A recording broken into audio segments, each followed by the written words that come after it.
Hey everybody, the word for today is sincerity. I watched the first episode of season 3 of The Bear, and having been mired in a lot of the worst entertainment products of my lifetime, so things like The Acolyte and everything related to Star Wars nowadays, and watching reviews of some of the terrible TV shows that have been coming out, not just created by Disney, in other arenas as well. And post-superhero fatigue after the great arc related to the Avengers, I had just stumbled into this show. It was a new show, it was a streamer-exclusive show, so I didn't expect much of it.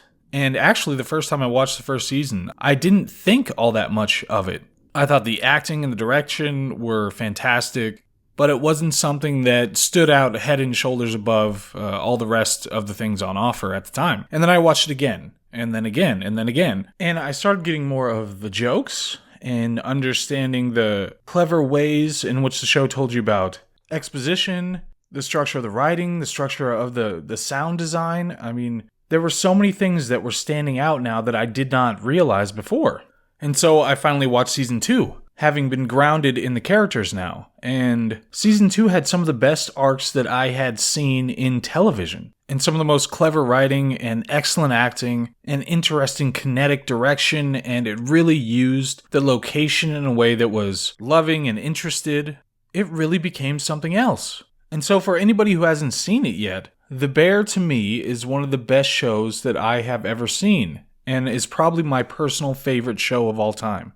It crested that hill with a particular episode in season 2 that everybody will know which episode I'm talking about. It has some of the best guest acting characters that I just can't help but appreciate. And it really emphasizes all the bad, insincere writing that has been happening for a long time. There are people who get into writing because they have a love for the craft, because they're interested in characters and plot and expressing ideas in clever and deeply true ways. And then there are people who get into writing because they just want to garner praise from somewhere. They want somebody to say how great they are and how wonderful they're doing, and to pay them lots and lots of money. The one thing that I love, the one of many things that I love about The Bear, is that you can tell absolutely everybody is so invested in this story and in these characters. And that's another thing, is that if you think about characters in general, you should be able to say, okay, if I sat down and had a beer with this character, would I be able to anticipate some of the things that they do? Would I understand the emotional tete-a-tete that I would have with this character versus that character? And in The Bear, you absolutely understand that. With Carmy or Richie or Sid or his uncle, any of those characters and many others, you absolutely know if you sat down with them in a bar and had a conversation, you know how they would respond to you, you know the kinds of things they would think, the kinds of things that would be important to them, which ones you would love to hang out with versus the ones that you really wouldn't like to hang out with. You can see all that. And by contrast, think of the kinds of movies and TV that we've been getting like out of something like Star Wars. And think about those characters. What kind of a conversation, what kind of an experience would it be sitting down with those characters? And even as a simpler contrast, you could just think about the same world, the same universe, and what would it be like sitting with Han Solo and Luke Skywalker and Leia Organa versus sitting with Rey and Kylo and the chubby-faced one? What would be the distinction? How much more defined and obvious are one set of characters versus the other ones? And it goes to an even deeper degree when it comes to The Bear. So for people who don't know, I know I've been going on with all these superlatives layered on top of each other after I just got done trashing men and and I'm sure many another product. But so The Bear is about Carmen Berzatto, who worked at some of the finest restaurants in the world, and then has to return to Chicago where his family restaurant needs him to handle it because of a tragedy in the family. So now he's trying to figure out what to do with this restaurant, but he has a lot of psychological hang-ups that he's trying to deal with at the same time. And a lot of those psychological hang-ups are the reason that he did so well at this, one of the greatest restaurants in the world. So through the first season, you have this particular arc related to the restaurant and them figuring out what to do with it. Second season, it develops that more and goes into some other things. And then the third season, it starts out with the first episode. I'm going to try to avoid spoilers. So, I'm trying to keep everything vague because I do want everybody to go watch this show. I'd really appreciate just anybody supporting it in any way because I love it to death. But by the third season, you have the first episode, and like I said, I'm going to avoid spoilers, but it really goes into his actual experiences at that restaurant. And it's fantastic. It was so enjoyable and moving and interesting to watch. And it's this dance of accomplishment and insecurity and competition. And there is very little actual dialogue. It's actually so well done. There's a beautiful sheen over it that lets it just exist in the space, and you see what's going on. You understand based on contextual clues related to the other two seasons and how the characters don't just tell each other what's going on, which is so incredibly refreshing.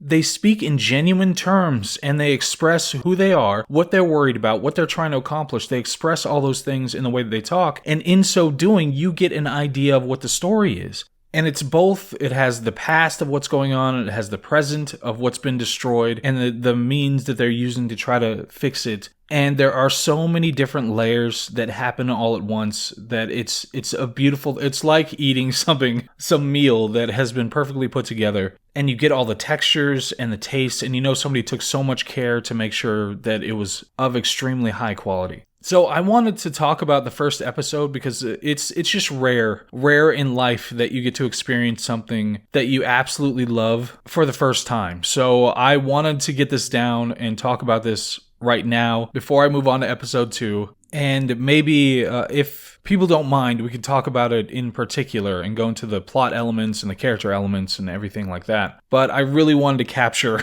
this aspect of the zeitgeist before I moved on to the next episode. So, having said that, I do want to explicitly praise just how excellent the actors are in this. I know the writers, obviously, incredible. Whoever does the sound design, whoever does the cinematography, they are absolutely amazing, top of their game. And then there is the most ostensible face of the show, and those are the actors. I don't think I know any of their names. I don't know any of the actors' names. I think the main actor is named Jeremy. That's as far as I get. But so Carmy, the actor who plays Carmy, is amazing. He has so much complexity. You can tell he has a lot of experience. I had never seen him in anything else. But I think he was on one other popular show. And I know he's in that new movie, The Iron Claw, I think, with Zac Efron. And he is extremely good at communicating deep-seated emotions when it comes to this character. There are always things in the background that are going on whenever he's on screen, and it makes it so complex and so much fun to watch. Then you have the guy who plays Richie, and I know he was in another show. What was that show? Girls, I think he was on for a little bit. But he plays Richie, and he is perfect for this character. Absolutely perfect. He's so funny, and you see every aspect of his emotional journey when it comes to the character and when he arrives later in season 2. You see all of those things all the way through. There are maybe a couple of moments in the entirety of the show where I wasn't sure if the writing or the approach worked perfectly in that moment. And then all the rest of the time, I'm absolutely 100% blown away by how good this guy is at this character and how good the writing complements the character. And bang for your buck, I think he's probably the best thing in the show. And you don't expect it. He's in the first episode, you could see he's got this comic relief strain, and so you think, okay, it's one of those throwaway characters. He's funny, but there's not going to be a whole lot. He's mostly going to be playing off of the main character's journey, and that's going to be the end of it. But instead, he takes a huge chunk of the center here and is a really, really important and interesting character. And I love everything the guy does. And there are so many, it's just countless how many great moments there are with this character and how many great relationships. Not great as in they're good relationships between them, but great as in they're so well written and interesting. His relationships with a bunch of different characters. It's not just him and the main character, it's him and everybody else that have some kind of crazy stuff going on that makes total sense with who his character is and is fun to watch and is funny and is interesting. It's incredible they're able to do this. Then you have more legacy characters who get to play off of the main characters. as well, like Tina, who have their own arcs, but they also get to be this contrast to the main characters. And then, of course, you have Sid, who is, again, there are only a couple of moments where I didn't think it worked as well as it could have, but she has some incredible moments where she delivers so perfectly.